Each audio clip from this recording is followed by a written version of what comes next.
नमस्ते साथियों, मैं देवेंद्र कुमार सैनी। अधिकतर लोगों के सामने बहुत सारी समस्याएं होती हैं, लेकिन उन समस्याओं का मूल क्या है इस पर बहुत कम विचार करते हैं।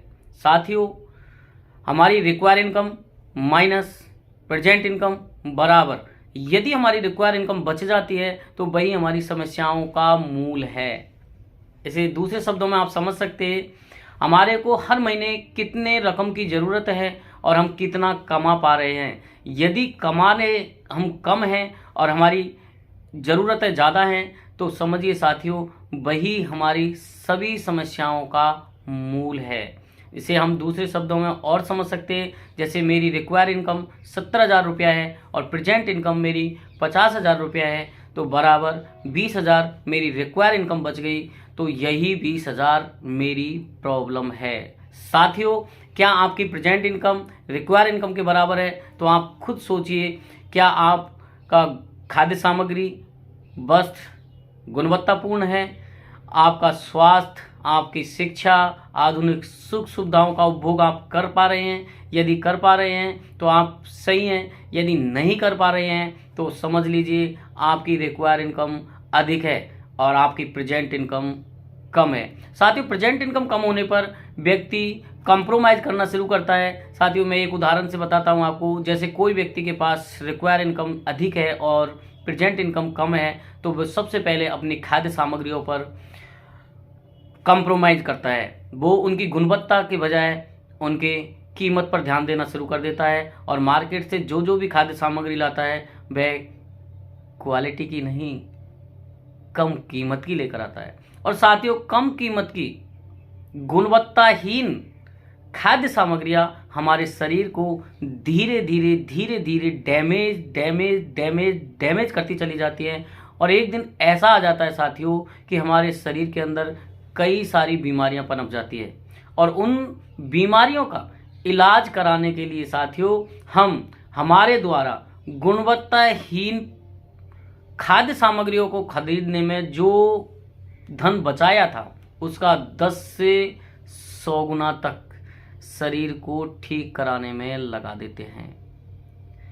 कई बार तो साथियों ऐसा होता है कि हमारे द्वारा बचाई गई सारी पूंजी भी चली जाती है और हम हमारे बच्चों के भविष्य को भी गिरवी रखकर चले जाते हैं। और कई बार ऐसी भी स्थिति आती है कि हम या हमारे अपने आप को या परिवार के किसी सदस्य को तब भी हम नहीं बचा पाते। तो साथियों, मैं कहना चाहूँगा आपसे कि आप रिक्वायर इनकम के बराबर या उससे अधिक अपनी प्रेजेंट इनकम को बढ़ाना शुरू कर दीजिए। उसे कैसे बढ़ाया जा सकता है, मैं इस पर आपसे बात करना चाहूँगा। साथियों, जीवन यापन के लिए हर व्यक्ति को 2 प्लानों में से एक प्लान पर या दोनों में काम करना होता है। एक 40 वर्ष का प्लान है और एक 5 वर्ष का प्लान है। आप किस प्लान के अंदर आते हैं अभी पता चल जाएगा।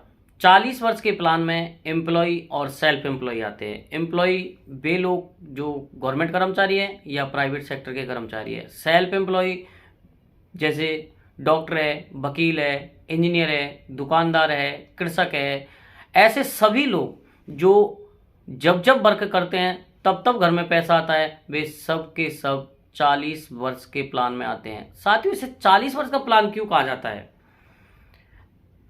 सुनिए, 20 वर्ष की उम्र तक अध्ययन करते हैं। 20 वर्ष की उम्र के बाद 60 वर्ष तक, अर्थात बीच के जो 40 वर्ष हैं उस उम्र में हम एक्टिव होते हैं, अर्थात वर्क करते हैं। चाहे हम वर्क ऐसा कोई सा भी करें, जैसे अभी मैंने आपको नाम बताए। और 60 वर्ष की उम्र के बाद हम एक तरह से काम करने लायक नहीं रहते हैं औसतन, तो इसी वजह से इसको 40 वर्ष का प्लान कहा जाता है। यहाँ पर जब जब एक्टिव होंगे तब तब इनकम आएगी। यहाँ पर नो वर्क नो इनकम वाला सिद्धांत काम करता है। साथियों, दुनिया में आज तक 40 वर्ष के प्लान से कोई अमीर नहीं बना और न ही भविष्य में अमीर बनने वाला है। अगला प्लान 5 वर्ष का है। 40 वर्ष के प्लान के साथ साथ हम उसे कैसे कर सकते हैं इस पर अपन चर्चा करेंगे। साथियों, आज तक जितने अमीर बने हैं और जितने बनने वाले हैं वे सब 5 वर्ष के प्लान से बने हैं और भविष्य में भी 5 वर्ष के प्लान से ही अमीर बनने वाले हैं। 5 वर्ष के प्लान को 5 वर्ष का क्यों कहा जाता है? क्योंकि इसमें 5 वर्ष तक वर्क करना होता है और बाद में अगर नहीं वर्क करेंगे तब भी इनकम आएगी। नो वर्क फिर भी इनकम, इसलिए इसको 5 वर्ष का प्लान कहा जाता है। साथियों, अगर आप भी 5 वर्ष का प्लान अपनाना चाहते हैं तो आपको क्या करना होगा, सुनिए। सबसे पहले आप राइटर बन जाइए, बुक लिखिए और बुक संसार में जब जब बिकेगी आपके घर में पैसा आएगा, आपके जिंदे रहने तक आएगा, आपके बाद में भी आएगा। अगर बुक नहीं लिख सकते तो आप वैज्ञानिक बन जाइए, जो भी आविष्कार आप करोगे वो संसार में जब जब बेचेगा तब तब आपके घर में पैसा आएगा, आपके जिंदे रहने तक वो आएगा, आपके बाद में भी आएगा। अगर आप वैज्ञानिक नहीं बन सकते तो आप गायक बन जाइए, जब जब आपके गाने चलेंगे तब तब आपके घर में पैसा आएगा। अगर आप गायक भी नहीं बन सकते तो आप एक बहुत बड़ी कंपनी बना लीजिए जिसमें करोड़ों रुपए से ऊपर रुपया इन्वेस्टमेंट करिए और उसको 5 साल तक संभालिए, बढ़ाइए और उसके बाद वो कंपनी भी आपको पैसा देगी। यदि आप कंपनी भी नहीं बना सकते तो आप इन्वेस्टर बन जाइए, बहुत बड़ी रकम इन्वेस्ट कीजिए और वो पैसे से पैसा भी आता रहेगा। यदि आप इन सभी कामों में से कोई सा काम करने में समर्थ नहीं है तो एक नया काम और है जो अमेरिका से शुरू हुआ था और भारत में 2000 से शुरू हो चुका है। उस काम को कहते हैं नेटवर्किंग। आप नेटवर्किंग शुरू कर दीजिए। ये नेटवर्किंग में सबसे बड़ी चीज़ ये है कि आप इसको 40 वर्ष के प्लान में रहते हुए भी कर सकते हैं। नेटवर्किंग में होता क्या साथियों, ये वर्तमान की ट्रेडिशनल व्यवस्था को खत्म करके नई व्यवस्था लाई गई है जिसमें काम करना होता है, जिसमें हमें पैसा नहीं समय लगाना होता है।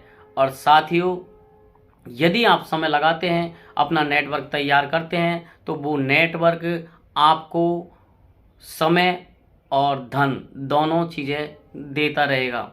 साथियों, 2030 में मैं आरसीएम बिजनेस में से इतना पैसा कमाना शुरू कर दूंगा कि मेरी रिक्वायर इनकम से अधिक मेरी प्रेजेंट इनकम हो जाएगी और रिक्वायर इनकम से ऊपर जो प्रेजेंट इनकम जाएगी उसे मैं इन्वेस्टमेंट करना शुरू कर दूंगा और उस इन्वेस्टमेंट से मैं अमीर बनना शुरू हो जाऊंगा।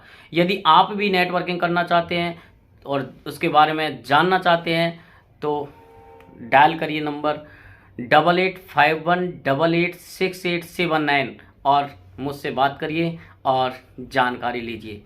नमस्ते।